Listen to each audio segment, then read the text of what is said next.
I called it Playmaker Friday. The wideouts and the running backs talking to the media ahead of their weekend workout. Who'd the Texans talk to and what does it mean?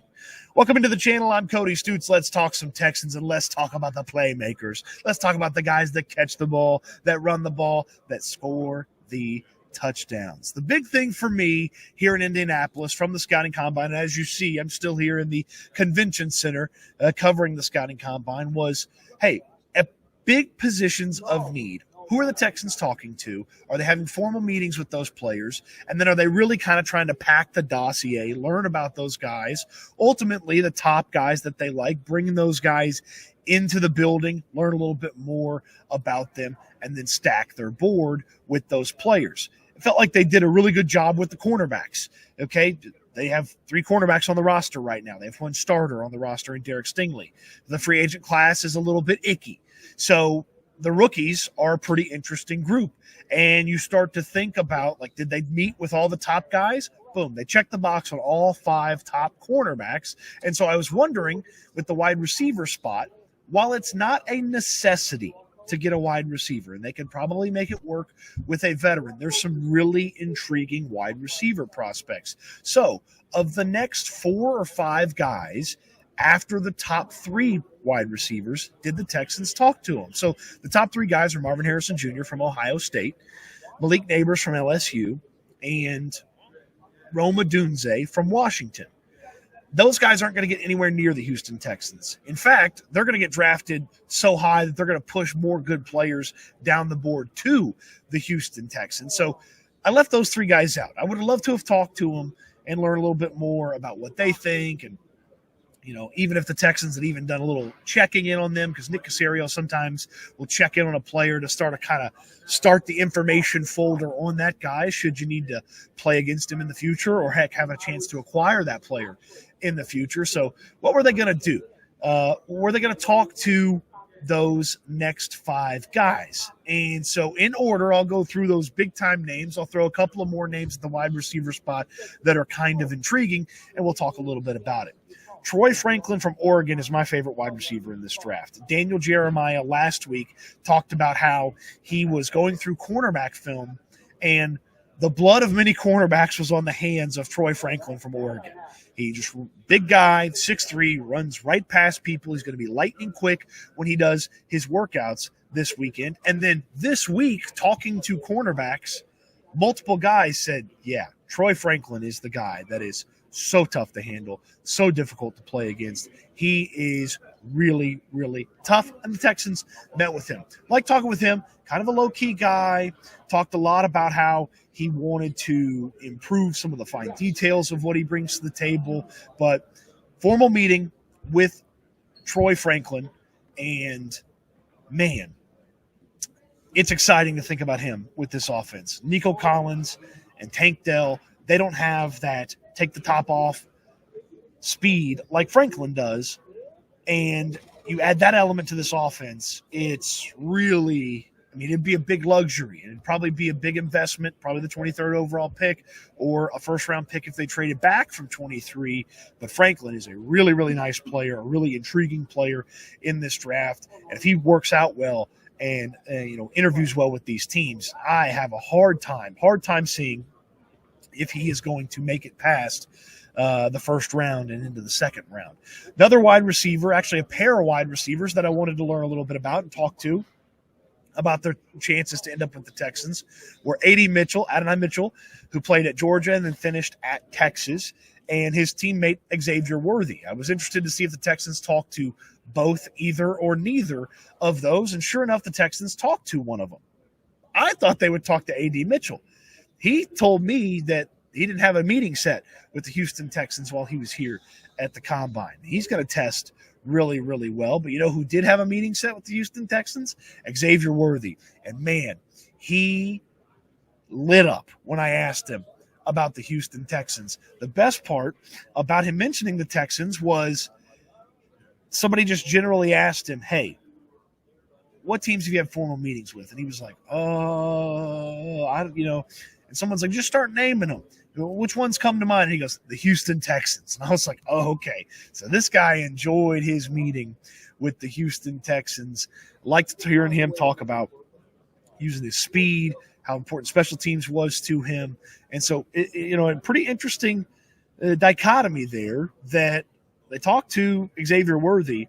They don't talk to A.D. Mitchell. And Mitchell kind of profiles as that, freaky, unique, athletic profile. Worthy, not as much. He's going to be fast, and he certainly has a good playing speed. But it was interesting that the Texans didn't talk to both of them. They only talked to one of them. The next guy that I was hoping they were going to talk to was Keon Coleman from Florida State.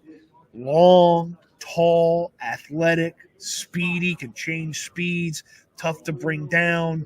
A lot to like about Keon Coleman's game. The production's not there. He does not have a lot of great production at Florida State.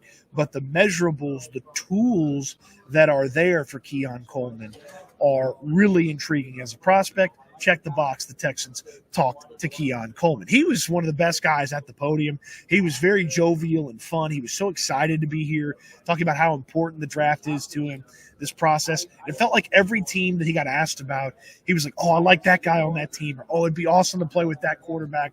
My favorite part, though, was someone asked, hey, what do you bring to the table to a team? He's like, I'm dynamic. And the reporter goes, dynamic? And he goes, yeah, touchdowns. And I was just like, what a great way to describe dynamic to the reporter that kind of didn't really understand or wanted a little explanation on dynamic. Yeah, Keon Coleman was fun at the podium, and he was one of the best guys at the podium the entire time. The last of what I'm calling the big four after the big three was Brian Thomas Jr. This is a big guy. He's athletic. He's fast. He can play inside. He can play outside. I've seen some people say that he kind of replicates Nico Collins' skill set. That's probably not a bad comparison to him. Maybe a little bit more speed and a little bit more versatility on the inside. But Brian Thomas Jr., man, he is fun.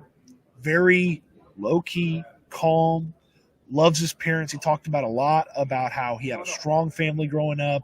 His dad kept him out of football one year because he needed his son to get stronger and get bigger. Ultimately, he did, and then he kept playing football. Said that he patterns his game after Julio Jones and T. Higgins. I thought T. Higgins was an interesting choice, but I could see where somebody kind of, growing up here in the past few seasons would have liked what they saw from T. Higgins. And then had a formal meeting with the Texans, checked the box, said that he sat down with them. They broke down some of his LSU film, and they really just kind of get to know him a little bit more. The overarching theme when you asked some of these guys about the Texans was they spent a lot of time trying to get to know the player, trying to learn a little bit more about them, understand a little bit more about them. So I thought that was something when you hear D'Amico Ryans the other day talk about we're about the person, not the player. I thought that was something that really stood out when you asked guys about the meetings that they had with the Houston Texans. Then there were a couple of interesting names that showed up in the wide receivers that the Texans had talked to. Jamari Thrash from Louisville, he talked to the Texans, had a formal meeting with them. They broke down some of his tape, and you guessed it, then they started to learn a little bit more about him. Again, another calm guy. Hasn't played a lot of slot wide receiver, primarily has played outside, but he talked about how he thinks you can see how a slot game could develop for him when you watch his tape, and said that he's learning hard and working hard to learn the slot position. So I found that to be an interesting meeting and an interesting conversation that the Texans had. And another one, Central Florida wide receiver Javon Baker met with the Texans. He met with them at the Senior Bowl and then had a formal meeting here with them at the Combine. Really proud of his route running. Calls himself a technician, says he can run every route. He can do it really well. And he wants to really fine-tune all of that, showcase that for teams. Started his career at Bama. He's got one big year under his belt for UCF, right over 1,100 yards and 7 touchdowns for the Golden Knights, I believe. That's right? Golden Knights? Yeah, sure, we'll go with that. UCF, we'll just stick with that probably. So Baker's an interesting guy. He had some pretty good moments at the Senior Bowl. The big thing about him at the Senior Bowl was there weren't bad moments. Like it was a real solid performance all the way with a couple of really nice moments sprinkled in. So that's the wide receivers. I'll give you the full breakdown of all the wide receivers that they talked about and a couple of more thoughts and comments about these various players when I go through on Houston football and talk about Playmaker Friday, as I have deemed it. Houston football, www.houfootball.com. The link's in the description down below. Check it out. That's where I do all my writing about the Texans. I cover everything about the team. I also, for the Scouting Combine, have a What I Heard section, which goes through and explains just comments, funny stories, things that I hear and pick up here at the Combine. So every wide receiver that I talk to here at the Combine will get a little part there on Houston football, so you don't want to miss that. Of course, if you're already subscribed or you're thinking about subscribing, you've got a couple of days already to go through. Defensive linemen and linebackers. You've got to go through cornerbacks, safeties, and tight ends. And then, of course, I'll have wide receivers and running backs, no quarterbacks, for you on the site as well. And then we'll continue to add to the Combine conversation as the workouts start to go through and you find some things out. For instance, I'll give you a little nugget that we'll have to follow up on. Kool-Aid McKinstry, who met with the Texans, he's got a stress fracture in his foot. So they discovered that in the medical testing. He's not going to work out. It's the type of injury that could lead to re-injury, and it might drop him down draft boards. It might drop him all the way to where the Texans pick at 23. It might drop him way past where the Texans pick at 23. Or, yay, he gets the surgery, he gets healthy. Maybe it doesn't drop him at all. But that's a little nugget. Some of those things, the medical testing, guys' height, weight, and then ultimately how they work out. We'll have to follow up with all that. We'll do that here on YouTube, but we'll also do it on Houston football. Couple of running back conversations, 3 of them in particular that I want to get to. Running back Will Shipley from Clemson. I liked Will Shipley's demeanor. He was very confident, borderline cocky, but he was very confident. He's very proud of what he accomplished at Clemson. He's friends with Christian McCaffrey. Shipley's from the Charlotte area. McCaffrey always played for the Carolina Panthers. So he's friends with Christian McCaffrey. He works out with Luke McCaffrey, which is Christian McCaffrey's brother. Shout out to Rice. And he said, hey, look, I want to be Christian McCaffrey. That's who I comp my game to. And then to add to that conversation, which I thought this was smart, so you don't just say, oh, I'm similar to the best running back in football. He's like, and then I look a lot at like Aaron Jones's game and Jahmyr Gibbs's game. And I thought that was like a little bit more seasoning because everybody's going to say they're Christian McCaffrey. If you're a running back, you say that you're Christian McCaffrey. If you're a wide receiver, you say that you're Jamar Chase or Devontae Adams. If you're a tight end, you say you're Travis Kelce. But to add some seasoning to that conversation, that was a really nice move by Will Shipley. Got to do a little bit more digging on him. I haven't watched a lot of Will Shipley and gone through and dug through the conversation on him, but I want to ask people about him. I want to find out a little bit more about him. A guy that just jumped off the podium with his enthusiasm, his approach to life, the conversation he was having with the media, was Oregon running back Bucky Irving. And Bucky Irving is a guy that's right there in the mix for third, fourth best running back conversation. Irving is a really cool cat. I mean, he was real cool at the podium, answered a lot of questions. It was very nice. A lot of how he thinks about life philosophically. Hey, I don't compare myself to people. Why are you the best running back in the draft? I don't compare myself to my peers like that. I want to compete. I just want to be the best version of myself. I felt like that was a really good answer. I want to dig more into him. A little bit smaller back than some, but not real small. I mean, he's got an NFL body, and the persona and the mentality kind of drew me in a little bit. I want to learn some more about him. And then one of my favorites, I knew he was going to be a draft crush. Okay, we already added this week Cade Stover to the draft crush list. I knew this guy was going to be a draft crush, and it was one of those like, oh shucks, I don't know if I really like him. No, Wisconsin running back Braylon Allen. Sign me all the way up for this guy. Sign me all the way up for Braylon Allen. Hearing him talk about football, how much he had to work to get better, what he does well, the various aspects of his game that he takes pride in outside of running the football and scoring touchdowns, how hard he had to work and how he worked with his coaches tirelessly to be what he thinks is one of the best pass blockers in the game. And he talked about it. He said, when it's your assignment, your man cannot get to the quarterback.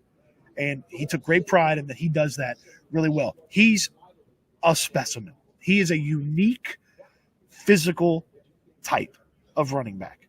He's speedy. He's big. He'll run through you. He'll run around you. He'll cut past you. He's a very intriguing prospect. It wasn't always great at Wisconsin. It wasn't always great or always easy at Wisconsin, but there were some standout moments. I found this nugget to be very interesting. He's friends with Derrick Henry. Henry gives him workout tips, and Henry also gives him nutrition advice, how to handle things as a running back, how to get better as a running back. I felt like that was a I thought that was a really intriguing aspect of Braylon Allen's approach to becoming an NFL player. On top of all that, he's 20 years old. Yeah, exactly. He's 20 years old getting ready to hit the NFL, which means he's probably not even a finished product as a football player. He could probably grow and turn into a little bit better version of himself. So, super young guy, super intriguing prospect. I'd love for the Texans to get him. And somebody posted a picture of Braylon Allen on social media yesterday, and it was a picture of him, and he goes, hey, I was 17 in this picture. And he looks like the Incredible Hulk in Wisconsin gear, you know? And then J.J. Watt had some fun with it. There's Braylon Allen on the left. Again, Wisconsin Incredible Hulk. And J.J. Watt goes, this is what I looked like at 17 years old.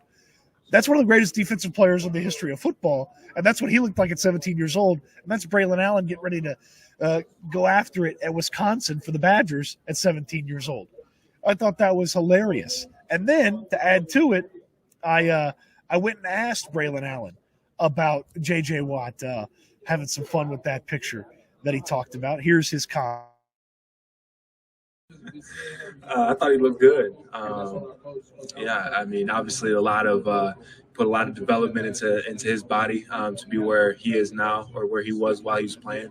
But it was cool. You know, JJ's obviously Wisconsin legend, both being from the state, both playing at UW. He's a guy that every Wisconsin kid looks up to. I got a hunch there's going to be some Wisconsin kids that look up to Braylon Allen when things are all said and done with his career. Really like him. Intriguing, super intriguing prospect. Okay, anything and everything that I heard and saw about Playmaker Friday will be on Houston football. I wanted to give you as much as I could here before I start wrapping things up here in Indianapolis. Tomorrow it's offensive linemen. The Texans, I don't believe, should invest highly in the offensive linemen. I want to get home, watch the workouts, hang out. So time in Indianapolis coming to an end. Your support made it possible, so I greatly appreciate the thumbs up, the comments, subscribing to the channel as well, your support at Houston football as well. That type of stuff makes these trips possible where I can go and get this information and learn about the team and bring it to you, be a conduit for you at these events. So thank you all very much. Okay. Thank you all very much. Check out the Houston football site, just $7 a month if you want to get in on the action there. If you buy a year at once, I'll give you 2 months for free. Anything and everything from the Scouting Combine will be there. We'll have plenty more videos for you. Free agent of the day, sign and decline with Landry Locker still coming your way. It's a busy time of year. We're not going anywhere. Subscribe to the channel if you haven't already. Throw me a thumbs up on this video. Thanks for watching, and I can't wait till we talk Texans again soon.